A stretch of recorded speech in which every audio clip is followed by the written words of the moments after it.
God is good. All the time. Amen. He's greater all the time.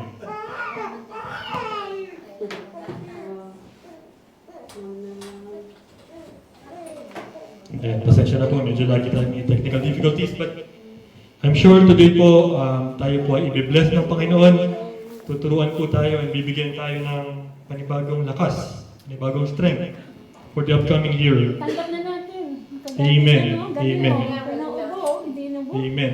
So, praise God. Hallelujah.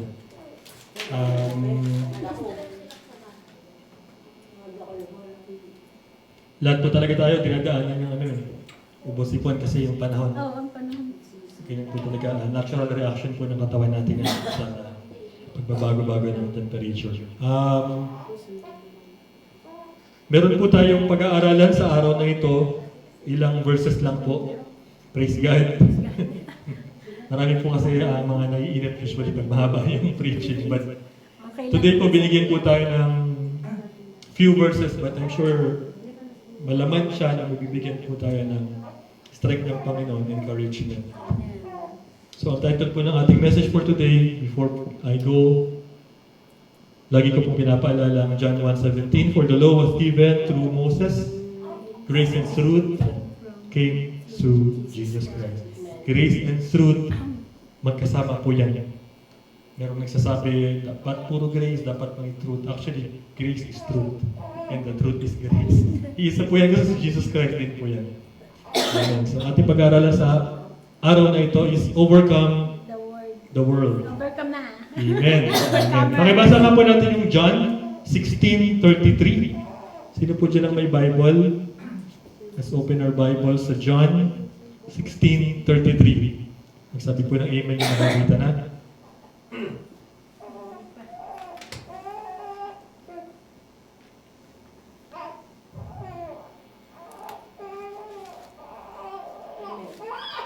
Sige po, pakibasa po. Sinabi ko ito sa inyo upang kayo magkaroon ng kapayapaan sa pakikipag-isa sa akin. Magdaranas kayo ng kapaghatian sa mundong ito. Ngunit tibayan niyo ang inyong loob. Ipagtagumpayan ko na ang sanglibutan. Amen. Thank you, Lord God. Ang sabi po niya, keep your peace. Manatili kayong may kapayapaan. Maaari may pagdaanan pong problema. Hindi po sinabi ng Lord na pag sumunod ka sa Kanya, madali ang lahat. Being a Christian is not difficult daw. Hindi daw, it's not difficult, it's impossible. It's impossible kung sa sarili nating strength. But sabi po ng Panginoon, He overcame the world. And since sa Kanya tayo nakaasa, it's more like saying that we can overcome the world through Him. Yung mundo po dyan, ay sinasabi, ito yung mundo na ginagalawan natin dito. Dahil napakarami po ng ibabato ng mundong ito sa atin. Nandiyan na yung problema, financial, sakit, pangungutya, ano pa ba, judgment, condemnation, reminder ng mga past sins, ganyan. But sabi ng Lord, He overcame the world. So, sa Kanya po tayo umasa. Now, ang ating pong first point, 3 points lang po ito, not by might nor power. Not by might, but by the Spirit. Hindi makarelate yung iba dyan, ha? Yan. So, not by might nor power. Hindi daw pamamagitan ng sariling lakas o sariling kapangyarihan. Kilala mo ba natin si David? Yung magaling ng basketball sa Ginebra? Si Bal David. So si David po, ito yung example ng comparison ng height nila. Galing sa online lang to. David's estimated height as a young man, 5'2". Sino dyan ang mas mataas sa 5'2"? Mas matangkad sa 5'2". Magpasalamat kayo, mas matangkad pa kayo kay David. Yung panahon na young man siya. Si Shaquille O'Neal, kilala si Shaquille O'Neal? LA Lakers, basketball fans dyan. 7'1" po ang height niyan, si Shaquille. Grabe yan, halos hindi na tumalon yan pag magdadunk, halos. Ang talon niya, kilata lang ng sardinas yung talon kasi ang baba na para sa kanya ng ring. Ganun siya katangkad. Isa siya sa mga pinakamatangkad sa NBA. Pero kay Goliath, 9'6". 9'6" ang height niya. So kung ang height natin 5, let's say 6. Let's say 6 ang height, 3 ruler pa. Plus kalahati. 3.5. Siguro, lampas dito ang ulo ni Goliath. Ganun po siya katangkad. Kaya nga tinawag na giant si Goliath. So yung mga giants po, alam naman po natin, nung panahon ni Noah, sila yung offsprings, sila yung mga anak ng yung mga fallen angels na nakipag-niig sa mga tao. Half angel, half man. So, ang tawag sa kanila mga Nephilim. So, sila yung mga naging, Nephilim parang tunog gamot sa ubo, no? Nephilim sila tawag. Sila yung mga naging giants. Sobrang lalaki. Now, ang pangalan pong David, it means beloved. Minamahal. Sino po ba sa atin ang beloved ng Lord? Amen. Amen. Are we beloved by God? Amen. Amen. Let's claim it kasi mahal tayo ng Lord. Kung hindi na tayo mahal, hindi siya bababa dito. Yes. Hindi niya kailangan bumaba eh. Napakasarap ng position niya sa heaven. Pero kasi tayo kawawa, mapaparusahan sa impyerno, bumaba siya. Ganun niya tayo kamahal. For God so loved the world that He gave His only begotten Son, that whoever believes in Him will not perish but have an everlasting life. John 3:16, pinaka-kabisado nating Bible verse. Amen. Ngayon, yung Goliath po, ang meaning nito is into exile or makulong. Ang meaning ng Goliath is anything that wants na ikulong ka. Sa buhay po natin, ang mga giants, yan yung mga problema hinaharap natin na gusto natin i-overcome. Yung giant ng financial problem na nabanggit ni Pastora kanina, minsan yan yung gustong magkulong sa'yo. Ikukulong ka niya, magtrabaho ka na lang kasi kulang ka ng pera. Hindi ka na pwedeng gumawa nito, hindi ka na pwedeng gumawa niyan kasi kailangan mong mag-overtime. Kailangan mong ubusin yung oras mo sa trabaho. Minsan, emotions natin ang Goliath natin sa buhay natin. Yung pag nasaktan tayo, hindi na tayo maka-move on, hindi na tayo makabangon. Lugmok tayo dahil masakit sa puso. Minsan naman health. Yung kondisyon ng health natin ang Goliath sa buhay natin. Yung paulit-ulit na gout, kagaya ko, paulit-ulit sinusubok ng gout, pero si Lord ang sakalaman. Amen. Amen. So, marami pong Goliath sa buhay natin. But ang pinakamalaking Goliath actually, alam niyo po ba kung ano? Sarili natin. Dahil yung sarili natin ang pinakamahirap nating kontrolin. Amen. Buti na lang my Lord. Buti na lang may grace of God. Kasi kung wala ang grace ng Lord, hindi natin kakayanin. Amen. So, yan. Sino po ang beloved? Amen. Tayo. At sino yung mga giants natin or Goliath? Yun yung mga sumusubok na alipinin tayo or ikulong tayo. Sabi po sa 1 Samuel 17 verse 45, David said to the Philistine, kasi si Goliath po ay soldier ng Philistines, "You come against me with sword and spear and javelin, but I come against you in the name of the Lord Almighty, the God of the armies of Israel, whom you have defied." Amen. So kung babalikan po natin, yan. Alam po ba natin yung story ni David and Goliath? Si David yung nagtanim ng beans, di ba? Yung tumaas, tapos inakit niya, may nakuha siyang golden bibe. Hindi. Maling kwento. Maling kwento. Nakikinig pala sila. Yan. Yan, si ano yan, beanstalk ano? Hindi rin nila makarili. Yan. So, si David po kasi, isa po siyang shepherd. Isa po siyang pastol. Maliit siya. And so, ang mga kapatid niya matatangkad, matitipuno, mga pang soldier talaga ang katawan. Si Haring Saul nung panahon na yun, siya yung pinakamatangkad sa mga Israelites. So kung iisipin po natin, sila yung may kakayanan na humarap dito kay Goliath. Physically. Di po ba? Pero nung hinahabol silang lahat ni Goliath, walang makaharap kay Goliath.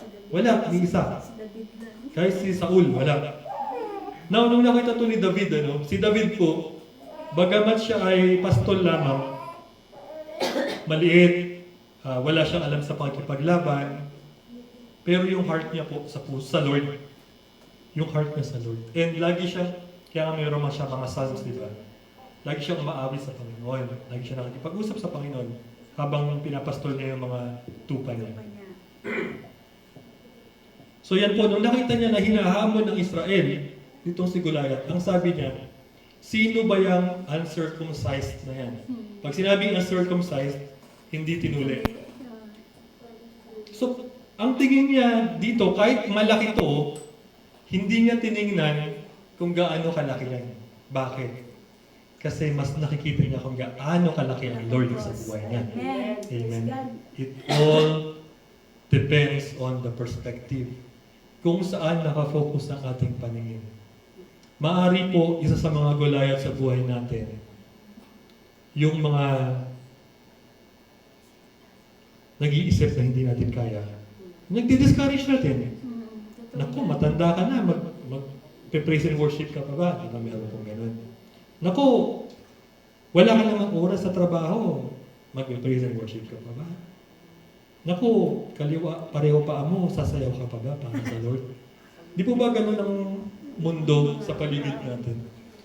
Actually, sa araw-araw na ginawa ng Diyos, most of the time, ang naririnig natin sa kapwa natin, negative. Kung meron man tayong naririnig ng positive, minsan, pagkaharap tayo, pero pagkatalikod, hindi na. Amen. Now, ganyan po ang mundo kasi kasi this world is fallen. Ito po ay dahil sa kasalanan, fallen ang world. But salamat sa Lord po. Dahil tayo, hinako niya, inalis na doon. Now, si David po, hindi siya umasa sa sarili niyang kakayanan. Actually, wala naman siya kasing kakayanan. The same as tayo. Wala po tayo talaga kakayanan. Imagine natin, sige, kaya ba natin kontrolin kung kailan tayo hihinga?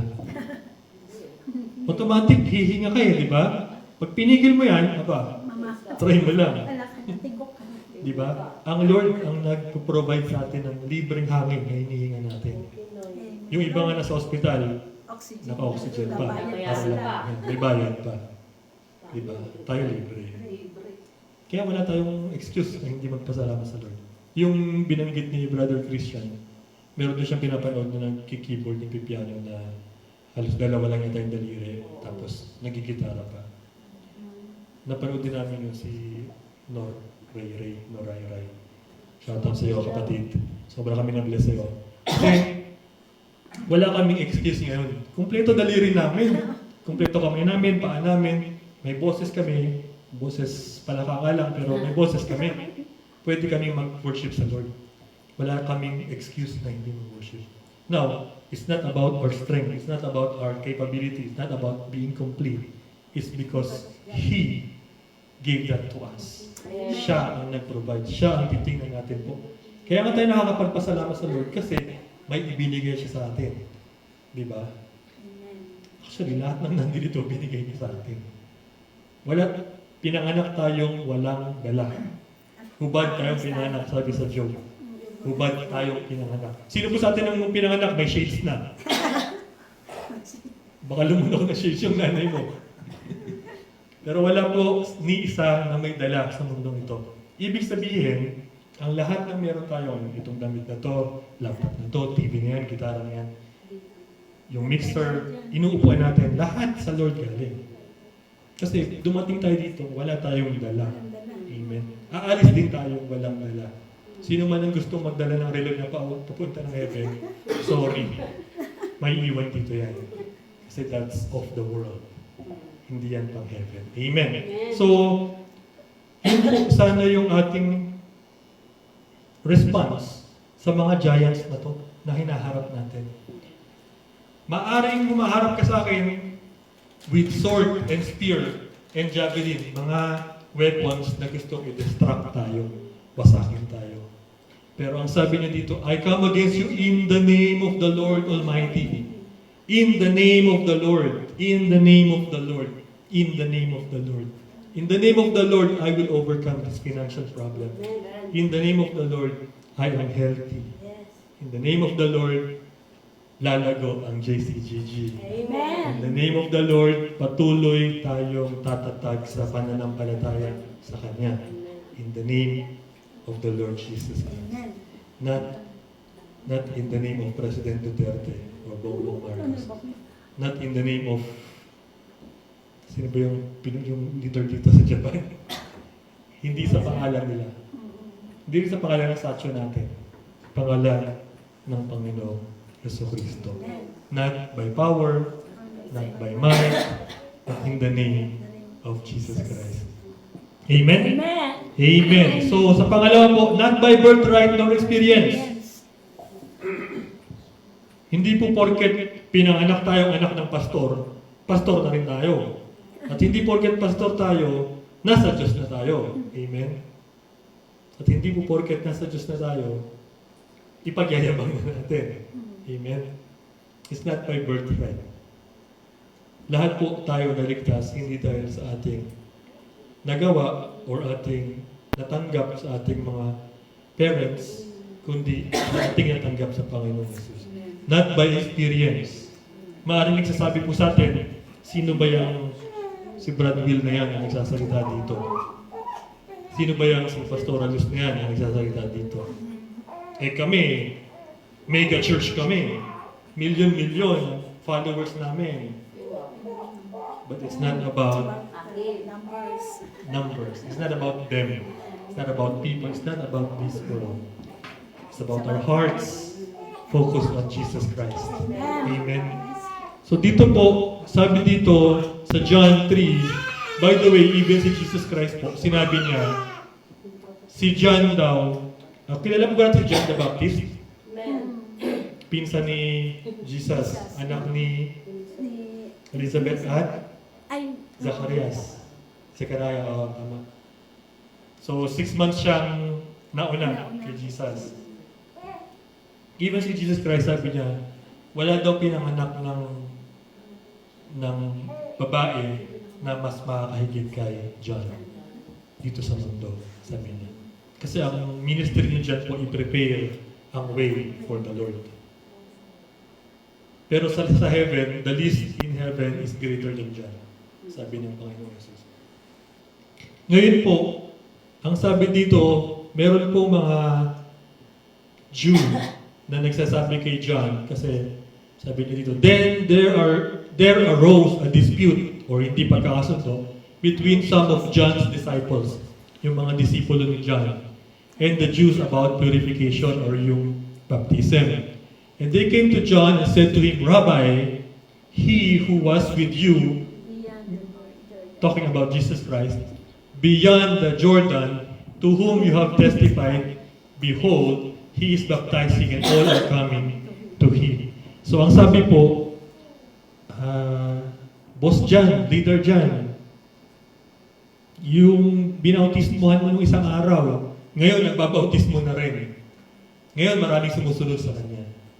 So parang parang gustong i-test si John, sabihin na, uy, yung isang araw lang binautismuhan mo na, ngayon, ayan, mas marami pang follower kasi sa'yo.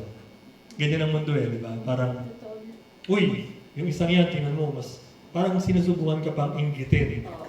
Dinadaan ka sa karangyaan ng mundong ito, ganyan. So parang sinasabi, uy, ikaw, kapatid, alam mo ba yung tinulungan mo? Ngayon, ayun, mansyon ng bahay, ikaw, tinan mo yung bahay mo ngayon, ganyan pa rin. Di ba? So, sabi niya dito, yun nga, Rabbi, he who was with you beyond the Jordan, to whom you have testified. Nag-testify si John para kay Jesus. He is baptizing and all are coming to him. Lahat lumalapit kay Jesus. Now, this is actually, ano ba ang purpose natin sa buhay? We are here not to gain followers for ourselves. Hindi po para sumikat si Pastora Luz, hindi po para sumikat si Brother Will, si Sister I, Sis Angie, Sis RR, si Brother Christian, Pastor Christian. Hindi po para sumikat, but to point everyone else to Jesus Christ. Na everyone will follow Him, not us. Amen. We are here not for people to follow us, but for people to follow Jesus Christ. Yun lang po ang purpose natin. Ituro ang mga tao kay Jesus Christ.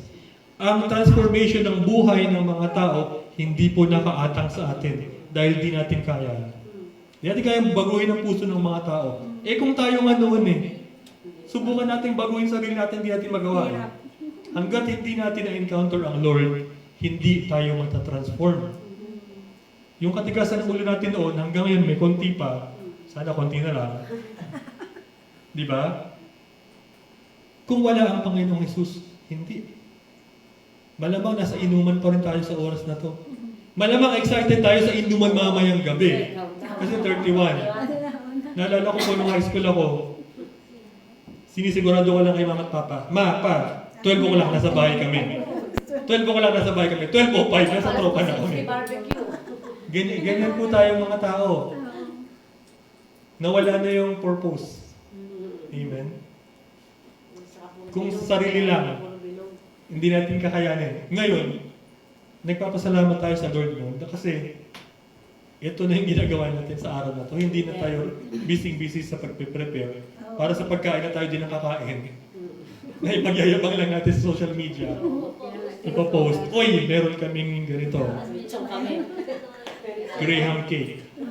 Nagawa ni Sis Angie. Meron na ba? Yan. So, Gawa na. hindi po natin kakayaning baguhin ang sarili natin. Totoo. How much more yung mga tao?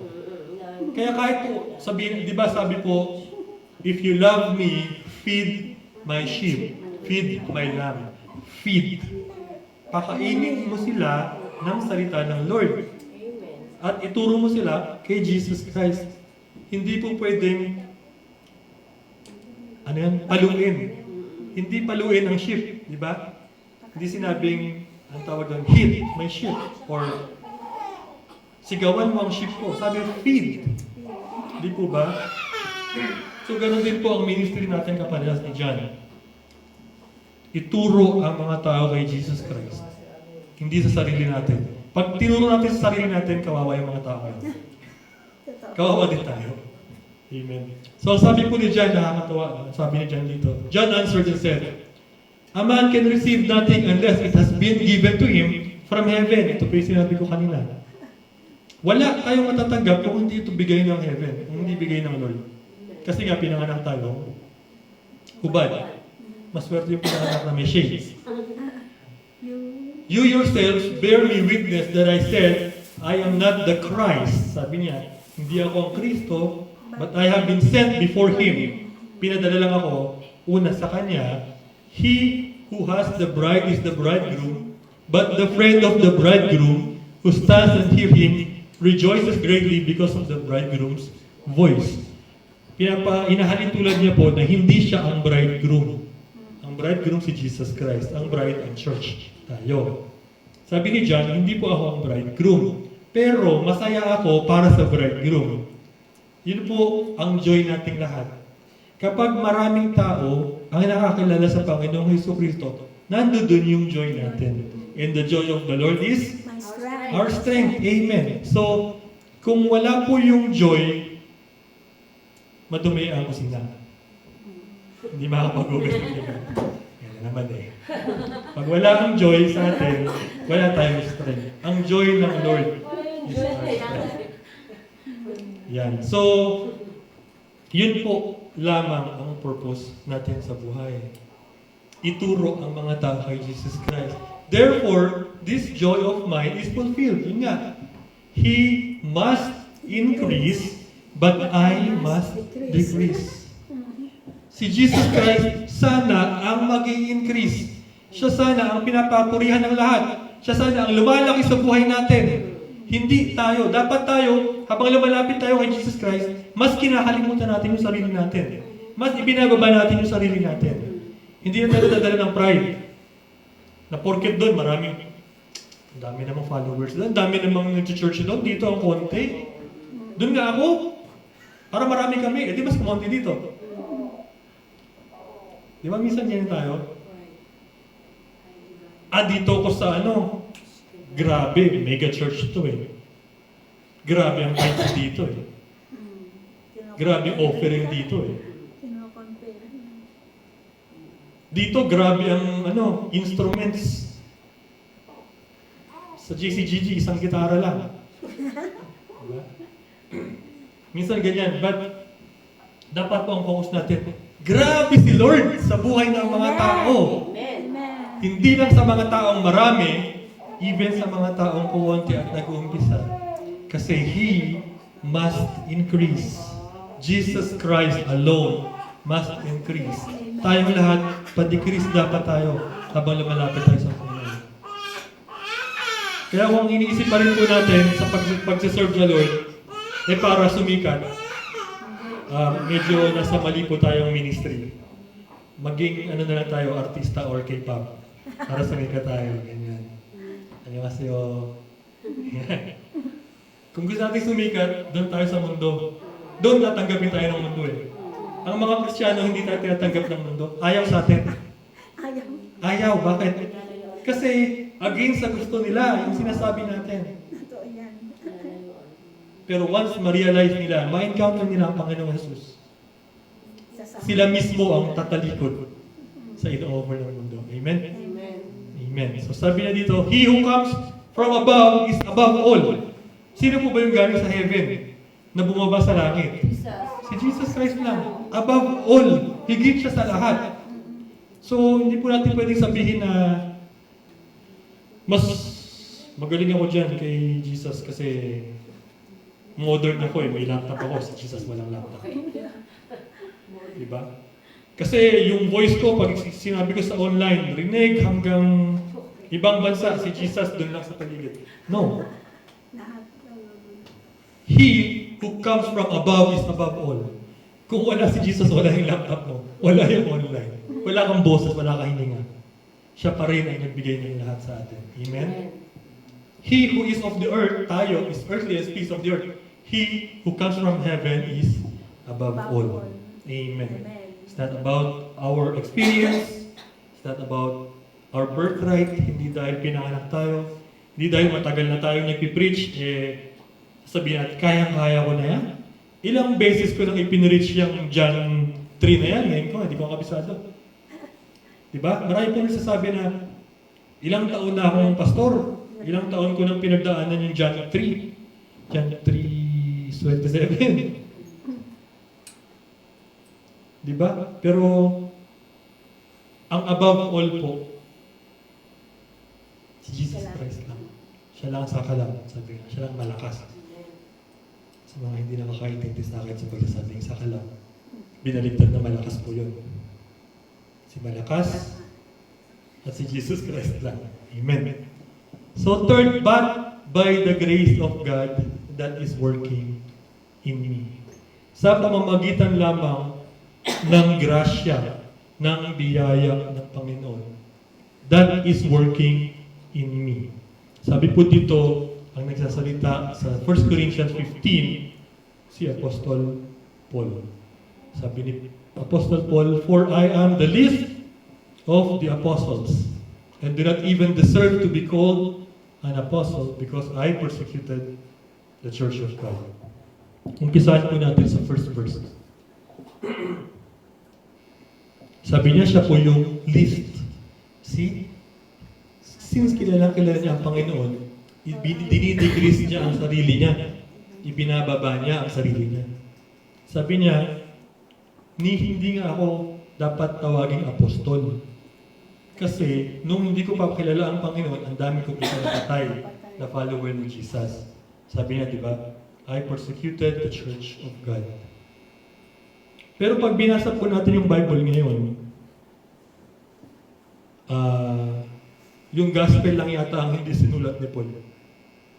Tsaka yung Revelation kasi kay John. Galatians, Corinthians, Ephesians, lahat ng may yangs, si Paul ang nagsulat. Imagine, siguro 1/3 ng New Testament siya ang nagsulat. So, ganun kagrabe kumilos ang grace ng Lord sa buhay niya. Pero ang sabi niya pa rin, I am the least. Hindi niya pinagyayabang na ako, napakarami kong sinulat sa Bible. Hindi. Wala siyang pinagyabang. Sabi niya pang least siya. Pinakamababa. Sabi niya dito, but by the grace of God, by the grace of God alone, I am what I am. Ako ay ako dahil sa grasya ng Panginoon. Ako ay si Will nakatayo sa harap niyo dahil sa grasya ng Panginoon. Kung hindi dahil sa grasya ng Panginoon, baka nasa kulungan na ako. Dahil nung dating buhay ko, pasaway ako sobra. Later natin pag-usapan ang pagiging pasaway ko. Focus muna tayo sa grace of God. Amen. And His grace to me was not without effect. Ang ibig sabihin po, ang grasya pala ng Panginoon may effect. Amen. Hindi po nangangahulugan na tinanggap natin ang kaligtasan, ang grasya ng Panginoon, na sapat na, hayahin ang buhay. Ligtas na ako eh. Di, tara na, inuman na. Diba? Kasi pag uwi ko naman, ligtas naman ako eh. Diba? True. Diba? Yung mga true, na inaabuso ang grasya ng Panginoon. Ang sabi dito, no, I work harder than all of them. Sabi ko nga po kanina, napakadami ng sinulat. Sobrang masigasig ni Paul. Kung gaano siya naging masigasig dati, na mag-persecute, ganon din naman siya naging masigasig na mag-win ng souls. Yung taga-Galatia, puro mga ano yun, Gentile, mga hindi nakakilala sa Panginoon. Dalawa lang naman yung grupo, di ba? Jew and Gentile. Tayo yung mga Gentile dati na nakilala ng Panginoon. Yung Ephesians, Corinthians, puro mga, ano yan, may kanya-kanyang Diyos-Diyosan. Yung mga Romans, lalo na yung mga Romans, meron silang si Jupiter, Diyos nila. Yung parang mga buwan, mga planets, pinangalanan nila na Diyos nila. Ganon din ang mga Greek. Si Zeus, si Hermes, si Hermes, mga Diyos-Diyos nila yan. Yung mga Aphrodite, yung mga nanonood ba kayo ng Hercules? Yung mga ganon? Yun, mga Diyos-Diyos nila yan. Pero madami po ang nabago ang buhay. Nakakilala sa Panginoon. Excuse me. Excuse me po. Marami pong nakakilala sa Panginoon dahil kay Paul. And sabi niya po dito, I work harder than all of them. Nagtrabaho po siya para sa Panginoon. Yet not I, but the grace of God that was with me. Hindi niya po sinabi, pinagtrabahuhan ko lahat yan. Pinuntahan ko ang Greece, pinuntahan ko ang Rome, para lang mabago ang buhay nila. Ako lang. Me alone. No. Hindi po ganun si Paul. Ang sabi niya, he worked harder, but not I. Hindi siya. But the grace of God that was with me. Ang grace po ng Panginoon sa buhay natin, ang kikilos, ang mag-work sa atin. Kung kaya nga po, tayo mismo, dahil sa sobrang grasya ng Panginoon na binigay sa atin, gusto na nating ituwid yung buhay natin di ba? Parang nakakahiya naman isipin, ang bawa po ako, Sa sobrang kalokohan ko noon, nahiyang-hiya na ako sa Panginoon dahil grabe pala yung ginawa niya para patawarin lang ako. Tapos ako enjoy lang ako sa buhay ko dati. So, yun po, yung kilos ng grace ng Lord sa akin, hindi po ako yun. Dahil kung ako lang, kita-kita tayo sa kanto, inuman tayo mamaya. Ganon. Kasi yun ang weakness nating mga tao eh. But yung grace ng Panginoon na kumikilos sa atin, yun ang magpupush sa atin kung bakit gusto nating mag-work para sa Lord. Sabi sa Ephesians 2:8-9, di ba? For by grace you have been saved through faith. This is not of your works. It is a gift from God that no one can boast. Diba? Walang makakapagyabang. Pero sa verse 10 po, ang sabi, pinrepare tayo noon pa man for good works ng Panginoon. So hindi ko po sinasabi na dahil may grace, wala na tayong gagawin sa buhay natin. Hindi ko po sinasabi na dahil may grace ang Lord, hayahay na. Actually, kaya po tayong lahat dito, nagwo-work tayo, kaya po lahat tayo dito, tinitiis natin yung lamig para magpunta dito. Amen. Gusto nating magtuloy ang ministry natin.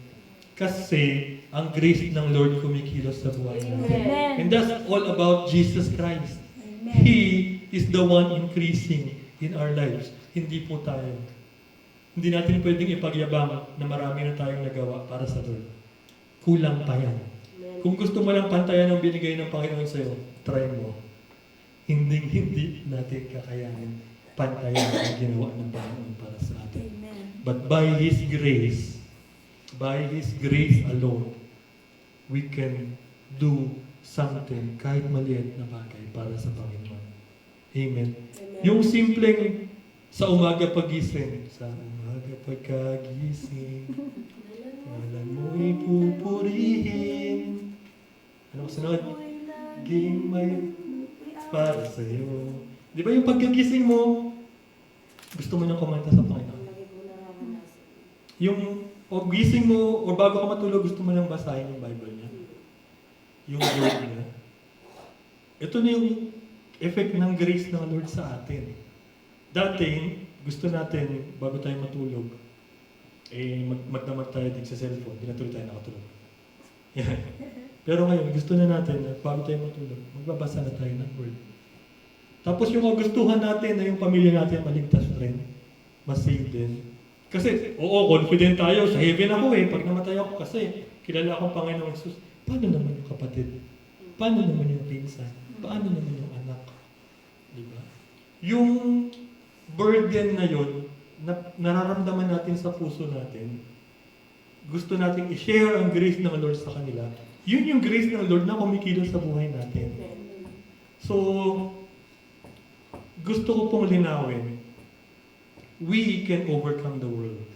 Amen. We can overcome the world. Not by might, not by our power, not by birthright, not by experience, but by the grace of God Amen. that is working in me. Amen. Amen. Amen. To God be all the glory.